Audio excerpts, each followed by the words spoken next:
7 বছৰৰ পৰা আমি বাল্য বিবাহৰ কাম কৰি আছোঁ। যিকোনো মূল্যৰ বিনিময়ত বাল্য বিবাহ বন্ধ হ'ব লাগিব আৰু বিশেষকৈ সংখ্যালঘু অধ্যুষিত অঞ্চলত মই অকপতে স্বীকাৰ কৰিছোঁ সংখ্যালঘু অধ্যুষিত অঞ্চলত বাল্য বিবাহটো অধিক পৰিমাণে হৈছিলে আৰু যোৱা 7 বছৰে আমি কাৰো সহায় নোলোৱাকৈ একমাত্ৰ সংবাদ মাধ্যমে আমাক যথেষ্ট সহায় কৰিছে। চৰকাৰৰ পৰা সহায় পোৱা নাই, পুলিচৰ পৰা পোৱা নাই, চাইল্ড লাইনৰ পৰা পোৱা নাই, হেল্থ ডিপাৰ্টমেণ্টৰ পৰা পোৱা নাই, ছ'চিয়েল ৱেলফেয়াৰ ডিপাৰ্টমেণ্টৰ পৰা পোৱা নাই। কাৰো সহায় নোহোৱাকৈ আমি বাল্য বিবাহ বন্ধৰ কাম কাজ চলাই আছিলোঁ। আজি চৰকাৰে হাৰ পাইছে, চৰকাৰে কাম কৰি আছে। আমি চৰকাৰক কামটোক ভাল পাইছোঁ, কিন্তু মুখ্যমন্ত্ৰী ডাঙৰীয়াক এটা আহ্বান জনাম যে এটা ৰাতিৰ ভিতৰতে আইন আদালত আৰু লাঠিৰ কোবেৰে বাল্য বিবাহ শেষ কৰিব নোৱাৰি। মুখ্যমন্ত্ৰী ডাঙৰীয়া বাল্য বিবাহ কি কাৰণত হয়, বাল্য বিবাহ হ'লে মানুহৰ কি অসুবিধা হয়, বাল্য বিবাহ হ'লে কি আইন ভংগ হয়, এই কথা বতৰাবিলাক সাধাৰণ ৰাইজে গম নাপায়। যিহেতু সাধাৰণ ৰাইজক এতিয়ালৈকে শিক্ষাৰ পোহৰ মুখ্যমন্ত্ৰী দিব পৰা নাই, সাধাৰণ ৰাইজক অৰ্থনৈতিকভাৱে উন্নয়নৰ দিশত আগবঢ়াই লৈ যাব পৰা নাই। গতিকে মুখ্যমন্ত্ৰী ডাঙৰীয়া প্ৰথমতে ফাইণ্ড আউট কৰক যে বাল্য বিবাহ ক'ত হৈ আছে, কি কাৰণে হৈ আছে। গতিকে মুখ্যমন্ত্ৰী ডাঙৰীয়াৰ লাঠি আইন সমান্তৰালভাৱে শিক্ষাৰ পোহৰ, সজাগতা আৰু শুই থকা স্বাস্থ্য বিভাগ, ছ'চিয়েল ৱেলফেয়াৰ ডিপাৰ্টমেণ্ট আৰু চাইল্ড লাইন এইবিলাকক জাগ্ৰত কৰক। তেতিয়াহ'লে মই ভাবোঁ যে অসমৰ পৰা বাল্য বিবাহ সম্পূৰ্ণ নোহোৱা হ'ব। গতিকে সকলো ৰাজনৈতিক অৰাজনৈতিক সকলো মানুহক আমন্ত্ৰণ কৰক, তেওঁলোকৰ লগত কথা পাতক। যদি মুখ্যমন্ত্ৰী আন্তৰিকতাৰে সঁচাকৈ বাল্য বিবাহটো বন্ধ কৰাটো বিচাৰিছে, আমি যেনেকুৱা ধৰণে 25 চনৰ ভিতৰত সংখ্যালঘু অধ্যুষিত অঞ্চলৰ পৰা বাল্য বিবাহ শেষ হোৱাটো বিচাৰিছোঁ আৰু আমি যিকোনো প্ৰকাৰে এইটো কৰিম।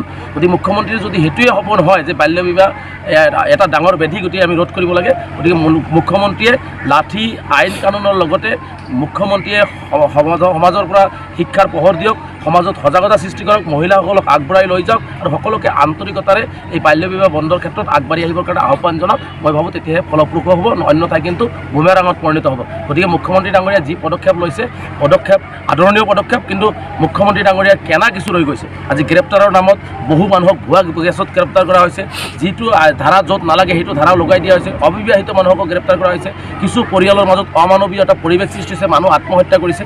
গতিকে মুখ্যমন্ত্ৰী হিচাপে সেই দিশবিলাকক কিন্তু তন্নকৈ চাব লাগিব, যাতে কোনো মানুহৰ ক্ষতি নহয়, মানুহে যাতে বিপদত নপৰে। কিন্তু মুখ্যমন্ত্ৰীয়ে সেইখিনি কামো কিন্তু সমান্তৰালভাৱে কৰি লৈ যাব লাগিব। সেইখিনি কামো কৰাৰ কাৰণে মুখ্যমন্ত্ৰীক আমি আহ্বান জনাইছোঁ।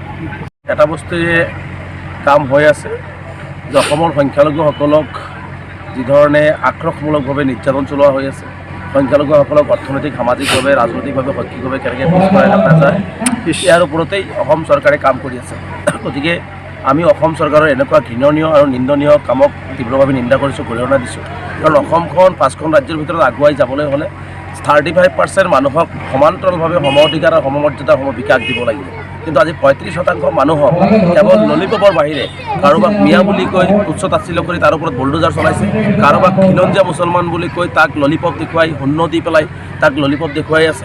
গতিকে এনেকুৱা ধৰণৰ সমান্তৰালভাৱে শদিয়াৰ পৰা ধুবুৰীলৈকে অসমৰ কোনো এজন মুছলমানৰ উন্নয়ন আচলতে এইখন চৰকাৰে কৰা নাই। সাম্প্ৰতিক পৰিস্থিতিত কেৱল হিন্দু মুছলমান কৰি পেলাই পলাৰাইজেশ্যন কৰি পেলাই মুখ্যমন্ত্ৰী হিমন্ত বিশ্ব শৰ্মাই নিজৰ গাদীখন সুৰক্ষিত ৰাখিব বিচাৰিছে, উন্নয়নৰ দিশ আগবাঢ়িব পৰা নাই, এই উন্নয়নৰ দিশবিলাক যিটো আগবাঢ়িব পৰা নাই। গতিকে এই কামবিলাক তেওঁ ঢাকিব বিচাৰিছে।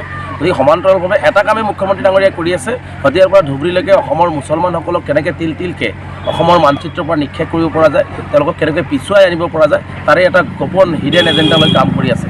গতিকে মুখ্যমন্ত্ৰীৰ এনেকুৱা কাৰ্যক আমি তীব্ৰভাৱে নিন্দা কৰিছোঁ, এই গৰিহীত কামক। আৰু মুখ্যমন্ত্ৰীক আমি আহ্বান জনাইছোঁ, তেওঁ সংবিধানৰ শপত খাইছে, শদিয়াৰ পৰা ধুবুৰীলৈকে সকলো জাতি জনগোষ্ঠীৰ মুখ্যমন্ত্ৰী হওক, ইয়াত ধৰ্মৰে বিভেদ নকৰি পেলাই মুছলমানসকলকো যে আগবঢ়াই লৈ যাব লাগিব, সবকে সাথ সবকে বিকাশ সবকে বিশ্বাস, এই শ্লোগান তেওঁলোকৰ। এই শ্লোগান কিন্তু অসমত ঘটা নাই। ইয়াত শ্লোগানটো লগাইছে বলডোজাৰ অসমৰ মুছলমানৰ ওপৰত কেনেকৈ বলডোজাৰ সভ্যতা কেনেকৈ চলাব পাৰি, এই কাম চলাই আছে। গতিকে এইখন অসম কেতিয়াও 5খন ৰাজ্যৰ ভিতৰত আগুৱাই নাযায়, একদম লাষ্ট নাম্বাৰতো হয়তো অসম স্থান নাপাব।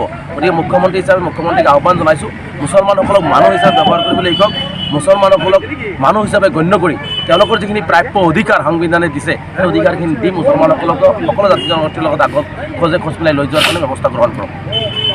এটা টাৰ্গেট কৰি উচ্ছেদ কাৰ্য চলোৱা হৈছে, অসমৰ মুছলমানসকলক সম্পূৰ্ণভাৱে টাৰ্গেট কৰি লোৱা হৈছে।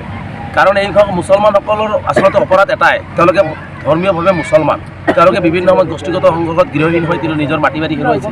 কেতিয়াবা ব্ৰহ্মপুত্ৰৰ গৰাখহনীয়াত পৰি প্ৰায় আজি 30 লাখতকৈ অধিক মানুহ আজি ব্ৰহ্মপুত্ৰৰ বিভিন্ন নদীত গৰাখহনীয়াৰ কবলত পৰি আজি নিজৰ সৰ্বস্ব হেৰুৱাই চৰকাৰী মাটিত নিজৰ জীৱন মানুহটো জীয়াই থাকিব লাগিব, জীয়াই থকাৰ তাৰণাত তেওঁলোকে চৰকাৰী ভূমিত বসবাস কৰি আছে।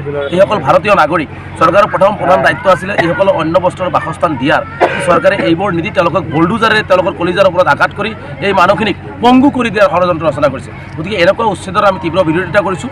চৰকাৰক যদি ক'ৰবাত ভূমি লাগে, চৰকাৰৰ যদি অতি প্ৰয়োজন আছে, তেনেহ'লে চৰকাৰে এইসকল মানুহৰ লগত আলাপ আলোচনা কৰি এইসকল যিহেতু ভাৰতীয় নাগৰিক, কোনো বিদেশী নহয়, তেওঁলোকক পুনৰ সংস্থাপনৰ ব্যৱস্থা কৰি উচ্ছেদ কৰক আৰু যিসকলক উচ্ছেদ কৰিছে ইতিমধ্যে তেওঁলোকক পুনৰ্সংস্থাপনৰ ব্যৱস্থা গ্ৰহণ কৰিব লাগে। আৰু মুখ্যমন্ত্ৰীক মই বাৰে বাৰে কৈছোঁ যে কেৱল মাত্ৰ অসমৰ মুছলমানসকলে চৰকাৰী ভূমিত বসবাস কৰা নাই, শদিয়াৰ পৰা ধুবুৰীলৈকে মুখ্যমন্ত্ৰীয়ে শ্বেতপত্ৰ প্ৰকাশ কৰক না যে কোন জনগোষ্ঠীৰ মানুহ কোন অঞ্চলত চৰকাৰী ভূমিত বসবাস কৰি আছে, সেইটো ৰাজহুৱা কৰক। এতিয়ালৈকেতো ৰাজহুৱা কৰাৰ ক্ষমতা মুখ্যমন্ত্ৰী ডাঙৰীয়াৰ হোৱা নাই। গতিকে মুখ্যমন্ত্ৰী ডাঙৰীয়াই এটাই টাৰ্গেট যে মুছলমানসকল দুৰ্বল, মুছলমানসকল ধৰ্মীয়ভাৱে মুছলমান, তেওঁলোকৰ ভূমি নাই, গতিকে তেওঁলোকৰ ওপৰত আক্ৰমণ কৰিলে হয়তো কোনোবা তেওঁলোকৰ মাত মাতাৰ মানুহ নাই, এইটো ভাবি মুছলমানসকলৰ ওপৰত আক্ৰমণ চলাইছে, এনেকুৱা ধৰণৰ বুলডোজাৰ নীতি চলাইছে। গতিকে আমি এইটো কোনো পদ্ধতিতে সহ্য নকৰোঁ। আমি ইয়াৰ তীব্ৰ বিৰোধিতা কৰি আছোঁ, জনতাৰ প্ৰতিবাদ কাৰ্যসূচী ৰূপায়ণ কৰিছোঁ। মুখ্যমন্ত্ৰীয়ে যদি আমাৰ দাবীসমূহ পূৰণ নকৰে, উচ্ছেদিত সংস্থাপন আৰু উচ্ছেদৰ পূৰ্বে মানুহখিনিক সংস্থাপনৰ ব্যৱস্থা নকৰাকৈ উচ্ছেদ কৰা বন্ধ নকৰে আৰু মানুহখিনিক যদি প্ৰাপ্য ন্যায় নিদিয়ে, তেনেহ'লে আমি উপায়বিহীন হৈ নিজৰ অধিকাৰৰ বাবে আমাৰ পুলিচৰ গুলি যদি বুকুত ল'ব লগা হয়, সেইটোৰ কাৰণেও সাজু হৈ আমি দিছপুৰ চলযাত্ৰা কাৰ্যসূচী আমি ৰূপায়ণ কৰিম। আৰু তাত যদি কোনো অপ্ৰীতিকৰ পৰিস্থিতি সৃষ্টি হয়, সম্পূৰ্ণ মুখ্যমন্ত্ৰী জগৰীয়া হ'ব। প্ৰতিবাৰে আমি এইটোৱে দাবী কৰিছোঁ যে অসমৰ মুছলমানসকলক তিলকৈ আচলতে বিভিন্ন ক্ষেত্ৰত সামাজিক, ৰাজনৈতিক, শৈক্ষিক ক্ষেত্ৰত ধ্বংস কৰাৰ কাৰণে বিভিন্ন সময়ত চৰকাৰবিলাকে ব্লু প্ৰিণ্ট ৰচনা কৰে। আৰু তাৰে এটা উদাহৰণ হৈছে অসমৰ সংখ্যালঘু অঞ্চলৰ শিক্ষা ব্যৱস্থা অতি পুতৌজনক। আজিলৈকে অসমৰ সংখ্যালঘু অঞ্চলবিলাকত পৰ্যাপ্ত পৰিমাণে ছাত্ৰ অনুপাতে শিক্ষক নাই, বিদ্যালয়বিলাকৰ যিটো আন্তঃগাঁথনি থাকিব লাগে সেইবিলাকৰ উন্নয়ন নাই।